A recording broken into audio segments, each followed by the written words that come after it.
नमस्कार, मैं हूं परविंदर और आप देख रहे हैं जस्ट इंडिया। एक नजर अब तक की हेडलाइंस पर। हेडलाइंस के प्रायोजक हैं आरोग्य मास्क लगाएं, कोरोना से सुरक्षित रहें। Oscar super speciality hospital and trauma centre, रंश किया showroom in Rohtak and Bahadurgarh. Showroom पर आइए, टेस्ट ड्राइव ले और गाड़ी बुक कराएं। 29 लाख के पार पहुंचा मरीजों का आंकड़ा। 68,000 से अधिक केस आए 24 घंटे में सामने। 21 लाख से अधिक लोग अब तक हो चुके हैं ठीक। यूपी में कोरोना का कहर लगातार जारी। एक दिन में 95 लोगों की हुई मौत। 4,991 नए मामले आए सामने।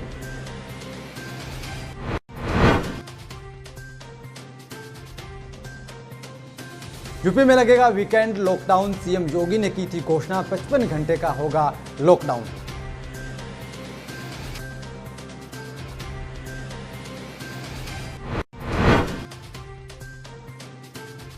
डॉक्टर योगिता की मौत मामले में हुआ नया खुलासा। गोली लगने से हुई थी मौत डॉक्टर योगिता की।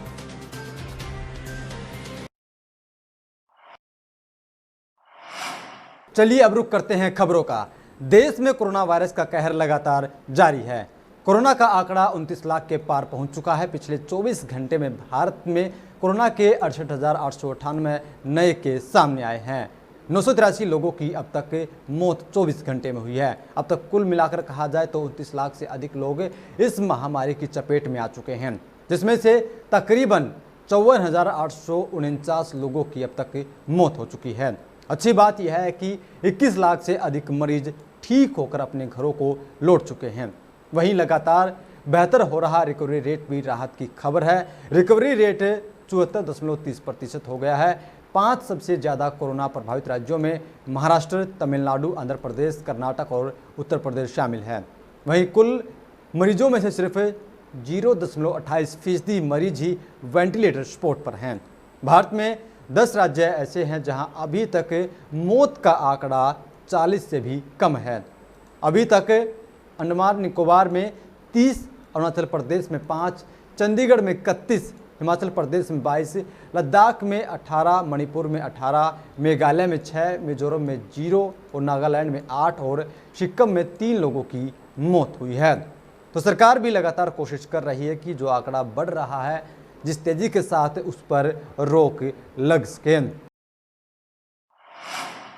उत्तर प्रदेश में पिछले 24 घंटे के दौरान कोविड-19 से 95 लोगों की मौत हुई है। राज्य में इस वायरस से एक दिन में होने वाली मौतों का यह अब तक का सबसे बड़ा आंकड़ा है। कोरोना के कुल 4,991 नए केस सामने आए हैं। कुल 5863 मरीज अब तक ठीक होकर डिस्चार्ज हुए हैं, जो कि 24 घंटे में अब तक ठीक हुए हैं। और राज्य में कोरोना के एक्टिव केस की संख्या अब 48,511 हो गई है। यूपी के स्वास्थ्य विभाग के आंकड़ों के मुताबिक 24 घंटे के दौरान प्रदेश में कोविड-19 संक्रमित 95 लोगों की मौत हुई है। इनमें से सबसे ज़्यादा 11 मौतें लखनऊ में हुई हैं। इसके अलावा कानपुर में 9, आजमगढ़ में 7, प्रयागराज और बहराइच में 5-5, वाराणसी, गोरखपुर और गाजीपुर में 4-4, झांसी, मुरादाबाद, मेरठ और पीलीभीत में 3-3, सहारनपुर, कुशीनगर, उन्नाव, लखीमपुर खीरी, बिजनौर, फतेहपुर, अमेठी और महोबा में 2-2 और हमीरपुर, अंबेडकर नगर, फरुखाबाद, रायबरेली, मैनपुरी, मथुरा, सुल्तानपुर, सिद्धार्थनगर, हरदोई, बस्ती, शाहजहाँपुर, आगरा, देवरिया, अलीगढ़, जौनपुर, बलिया और बरेली में कोविड-19 संक्रमित एक व्यक्ति। कोरोना वायरस के बढ़ते मामलों पर काबू पाने के लिए उत्तर प्रदेश की योगी सरकार ने राज्य में वीकेंड लॉकडाउन की घोषणा की थी, जो अभी भी लगातार जारी है। प्रदेश में तेजी से कोरोना के मामलों में उछाल आ रहा है, जिससे राज्य सरकार ने वीकेंड लॉकडाउन को जारी रखने का फैसला किया हुआ है। हाल ही में सीएम योगी की 11 सदस्यीय टीम ने एक बैठक के दौरान यह फैसला किया था। ऐसे में प्रदेश में शुक्रवार रात 10 बजे से सोमवार सुबह 5 बजे तक यानी कि 55 घंटे का लॉकडाउन लागू रहेगा। गौरतलब है कि उत्तर प्रदेश के कुछ राज्यों में कोरोना वायरस से बेकाबू होता हुआ जा रहा है। राज्य के गौतम बुद्ध नगर, झांसी, वाराणसी, कानपुर, प्रयागराज, आगरा और बरेली में महामारी के मामलों में भीषण तेजी आई है, जिसके बाद इन मामलों को रोकने के लिए राज्य सरकार ने यह फैसला लिया है।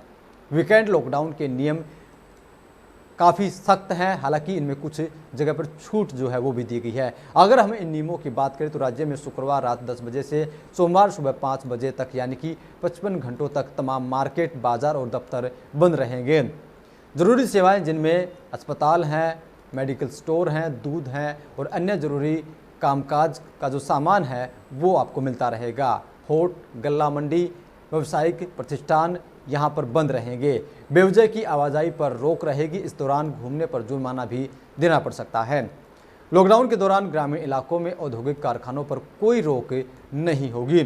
शहरी इलाकों में सभी कारखाने बंद रहेंगे। तो योगी सरकार लगातार प्रयास जरूर कर रही है। जिस तेजी के साथ कोरोना अपने पैर उत्तर प्रदेश में पसार रहा है, उसको रोकने के लिए सरकार ने यहाँ पर वीकेंड लॉकडाउन की शुरुआत की हुई है। यानी कि 55 घंटे का लॉकडाउन यहाँ पर रहेगा। शुक्रवार रात 10 बजे से लेकर सोमवार सुबह 5 बजे तक यहाँ पर वीकेंड का लॉकडाउन होता है। 55 घंटे का ये समय होगा। इस दौरान जो आवश्यक सेवाएं हैं वो सेवा ही यहाँ पर जारी रहेगी, बाकी सेवाएं यहाँ पर प्रतिबंधित हैं। अगर बात करें इसमें अस्पताल हो, मेडिकल स्टोर हो, दूध की दुकानें हो, ये सभी सामान जो हैं, ये सभी दुकानें जो हैं वो खुलती रहेंगी। इसके अलावा गल्ला मंडी है, अन्य प्रतिष्ठान है, वो यहाँ पर बंद रहेंगे। ग्रामीण इलाकों में दुकानें खुली रहेंगी। लोगों की बेवजह की आवाजाही पर भी यहाँ पर रोक रहेगी और इस दौरान बेवजह घूमने पर यहाँ पर आपको जुर्माना भी देना पड़ सकता है।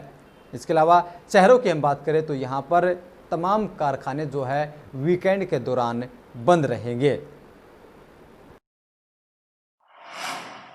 आगरा के सरोजनी नायडू मेडिकल कॉलेज से MBBS पास कर चुकी युवा महिला डॉक्टर की कुछ दिनों पहले बेरहमी से हत्या कर दी गई थी। इस मामले में आगरा पुलिस ने एक डॉक्टर को गिरफ्तार किया है। आरोपी के बयान के बाद योगिता की हत्या की गुत्थी सुलझ गई। डॉक्टर योगिता गौतम की हत्या के बाद पोस्टमार्टम रिपोर्ट में 3 गोली लगने की बात कही जा रही है, जबकि आरोपी साथी डॉक्टर विवेक तिवारी ने डॉक्टर योगिता गौतम की गला दबाकर और सिर पर चाकू मारकर हत्या करने का इकबाल जुर्म पुलिस कस्टडी में कबूल किया था। पोस्टमार्टम रिपोर्ट में खुलासा हुआ है कि डॉक्टर योगिता गौतम की गोली मारकर हत्या की गई थी। योगिता के शरीर से 3 गोली निकाली गई हैं। एक गोली सिर में, दूसरी गोली कंधे में और तीसरी गोली सीने में मिली है। डॉक्टर विवेक तिवारी के कबूलनामे और पोस्टमार्टम की रिपोर्ट के बाद मामला अब उलझता हुआ साफ तौर से नजर आ रहा है।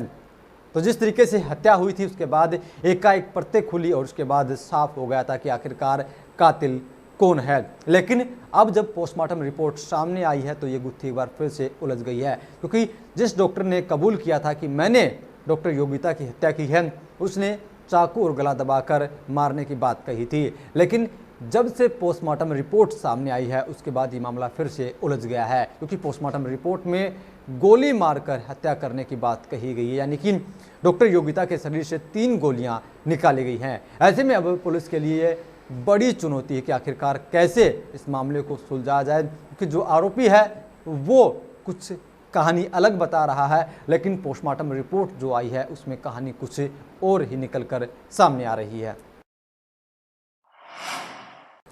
ताज नगरी आगरा के लिए एक अच्छी खबर है। स्वच्छता सर्वेक्षण के घोषित हुए परिणाम में आगरा ने ऊंची छलांग लगाई है। स्वच्छता सर्वेक्षण 2020 में आगरा ने पूरे देश के स्वच्छ शहरों में 16 स्थान प्राप्त किया है। इससे पहले 2019 में आगरा स्वच्छता सर्वेक्षण में 86वें स्थान पर था। स्वच्छता सर्वेक्षण में ऊंची छलांग लगाकर 16वें पायदान पर आने से निगम के अधिकारियों व कर्मचारियों में काफ़ी खुशी देखने को मिल रही है। शहरवासी भी इससे काफ़ी उत्साहित हैं।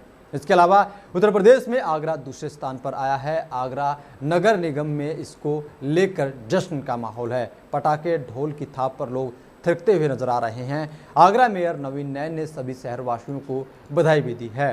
तो आगरा शहर पिछली बार जो काफ़ी पीछे था, लेकिन इस बार सफाई के मामले में काफ़ी आगे आया है। देश में उसकी रैंकिंग 16वें नंबर पर रही है, जबकि अगर हम उत्तर प्रदेश की बात करते हैं तो यहाँ पर वो दूसरे नंबर। यहाँ आगरा के लिए बड़ा ऐतिहासिक दिन है कि हम स्वच्छता सर्वेक्षण जो भारत सरकार के द्वारा होता है उसमें हमने 16वां स्थान प्राप्त किया है। अगर मैं 2017 की बात करूं तो 2017 में स्वच्छता सर्वेक्षण का जो रिजल्ट आया 243वां स्थान हमारा आया और 2018 में हमारा 102वां स्थान आया और 2019 में हमारा 85वां स्थान आया और 2020 में हमारा 16वां स्थान आया है। इन सब के लिए मैं पूरे नगर निगम परिवार को बधाई दूंगा। हमारे चाहे सफाई कर्मचारी हो, हमारे पार्षदगण हो, हमारे अधिकारीगण हो। देखिए, सबसे पहले मैं श्रेय देना चाहूँगा आगरा के सभी नागरिकों को। उसके बाद श्रेय जाएगा हमारे माननीय महापौर, जिनका यहाँ पे बहुत अच्छा गाइडेंस रहा, हमारे सभी पार्षदगण जिनका सहयोग रहा, मुझसे पहले वाले नगर आयुक्त जिनके नेतृत्व में ये पूरा सर्वेक्षण के दौरान कार्य किया गया, हमारे अपर नगर आयुक्त, स्वास्थ्य विभाग की सभी टीम, और सबसे महत्वपूर्ण हमारे सफाई कर्मी जो अपने अथक प्रयास से शहर को साफ रखने की कोशिश करते हैं। इसमें मैं ये कहना चाहूँगा कि जैसे सबको बताया गया है कि इतनी लंबी छलांग आगरा ने लगाई है, उम्मीद ये है कि सब अच्छा रहेगा तो अगले वर्ष टॉप 10 भारत में ज़रूर एंटर करेंगे, और यूपी में तो किसी भी हालत में नंबर 1 हम लोग आएंगे, ऐसा प्रण हम लोगों ने लिया है। जैसे मेयर साहब ने अभी बताया कि पहले अभियान चला हुआ है, ऐसा अभियान हम लोग आगे भी चलाएंगे ताकि फिर से जो एक नव चेतना के साथ हम लोग काम कर सके, इसमें हम लोग प्रयास। जालौर नगर क्षेत्र में आर्यवर्त बैंक के बाहर एक विधवा बुजुर्ग महिला गेट के बाहर बैठी हुई थी। इस महिला ने कहा कि वह सुबह 6 बजे अपने गांव से पैदल चलकर बैंक पहुंची है और बैंक खुलने के इंतजार में बैठी हुई है। मीडिया का कैमरा देख बुजुर्ग महिला का दर्द छलक कर बाहर आ गया। महिला ने बताया कि वह सुबह 6 बजे अपने गांव हरिपुरा से पैदल चलकर बैंक पहुंची और बैंक खुलने का इंतजार कर रही है ताकि वह पता लगा सके कि उसकी विधवा पेंशन आ गई है या नहीं। महिला के मुताबिक उसे सरकार द्वारा दी जा रही किसी भी प्रकार की योजना का लाभ नहीं मिल रहा, केवल विधवा पेंशन को छोड़कर पत्र गृहस्थी, प्रधानमंत्री आवास योजना, इज्जत घर योजना, उज्ज्वला गैस सिलेंडर, तमाम तरह की जो योजना है उन योजनाओं का उसे कोई भी लाभ नहीं मिल रहा है। यूपी के पीलीभीत के अमरिया तहसील क्षेत्र के डेला पीर के सामने नेशनल हाईवे की बदहाल स्थिति के कारण हाईवे दलदल में तब्दील होता हुआ जा रहा है, जिससे हाईवे से गुजरने वाले छोटे बड़े वाहन दलदल में फंस रहे हैं और उन्हें काफ़ी दिक्कतों का सामना करना पड़ता है। दरअसल सड़क पर बना गड्ढा अब बरसात में दलदल का रूप ले चुका है। साइड लेने के प्रयास में जहां वाहन उसमें फंस रहे हैं तो राहगीर भी उसमें फिसलकर चोटिल हो रहे हैं, क्योंकि अब गाड़ियां इस पर चलती नहीं बल्कि धंसती हैं। इस हालातों को लेकर कई शिकायतें और ज्ञापन जवाबदारों को दिए जा चुके हैं, लेकिन इस समस्या का अब तक कोई समाधान नहीं हुआ है। यह समस्या अभी भी जस की तस बनी हुई है। मलवा नहीं पा रहा है, इसलिए मोटर मालिकों ने यहाँ पर चंदा कर कर माल खरीदा और उसमें डाला, फिर भी रोड सही नहीं हो पा रहा है। गाड़ियाँ फंस रही हैं पूरा दिन, बहुत खराब जगह है। कई दिन से खड़े हो आप यहाँ? 3 दिन हो जा रहे हैं यहाँ पर खड़े हुए। तो ये कितने दिन से खराब है? लगभग ये करीब काफ़ी दिन से, करीब 1-1.5 महीने से खराब बहुत स्थिति। इस तरीके से गड्ढा हुआ है, यहाँ हल्का गड्ढा था, हल्के गड्ढे से बारिश होते गड्ढा बढ़ गया था। तो इसलिए हमारे मोटर मालिक लोगों ने सब पैसा इकट्ठा करा, कुछ ड्राइवर लोगों ने इकट्ठा करा, 1 लाख रुपए इकट्ठा करके गड्ढे में डलवा दिया। फिर भी गाड़ियाँ 1 लाख रुपए माल डलने के बाद भी नहीं निकल पा रही है। गाड़ी फंस जा रही है अभी? गाड़ी अब भी तो कितने दिन से आप लोग खड़े हो यहाँ? हमें होगा 5 दिन खड़े हुए यहाँ पर। कटान की वजह से जो आप बता रहे हैं कि एनएच में गड्ढा हो गया है और उससे यातायात प्रभावित हो रहा है। एनएच के अधिकारियों से भी बात करी जाएगी, कोई अगर वैकल्पिक व्यवस्था हो सकती है तो उसे करा जाएगा, वरना तत्काल उसके लिए कार्रवाई करते हुए यातायात को पुनः सुगम कराया जाए। पीलीभीत में कलीनगर बॉर्डर और ट्रांस शारदा क्षेत्र में 1 दर्जन से अधिक गांव के लोग नदी के कहर से परेशान हैं। अब तक कटान से दर्जनों ग्रामीणों की कई एकड़ भूमि शारदा में समा चुकी है। ग्रामीण तबाही का मंजर देख खुद को सुरक्षित स्थान पर जाने की योजना बना रहे हैं। नदी का बहाव देख ग्रामीणों की रातों की नींद उड़ चुकी है। कलीनगर तहसील बॉर्डर क्षेत्र के आधा दर्जन से अधिक गांव शारदा का प्रकोप हर साल झेलने को मजबूर हैं। गांव को सुरक्षित रखने के लिए सरकार हर साल करोड़ों रुपए का बजट जारी करती है। मिली भगत से बचाव कार्य भ्रष्टाचार के भेंट चढ़ जाते हैं। इसका खामियाजा नदी किनारे रहने वाले लोग ग्रामीणों को भुगतना पड़ता है।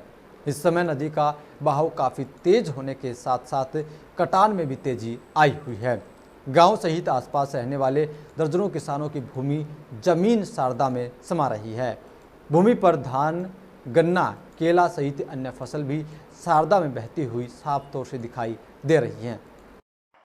कोरोना महामारी से लड़ने के लिए आरोग्य मास्क लाया है आपके लिए सबसे आधुनिक मास्क। इसके साथ ही आपको मिलेगी आधुनिक पीपीई किट, वो भी बहुत ही सस्ते रेट पर।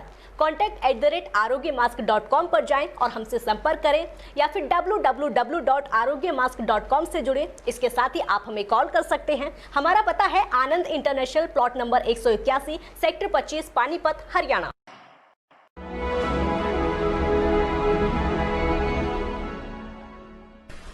चाचा, आपने नया घर बनवाया है तो घर की छत पर कौन सी शीट लगवाई है?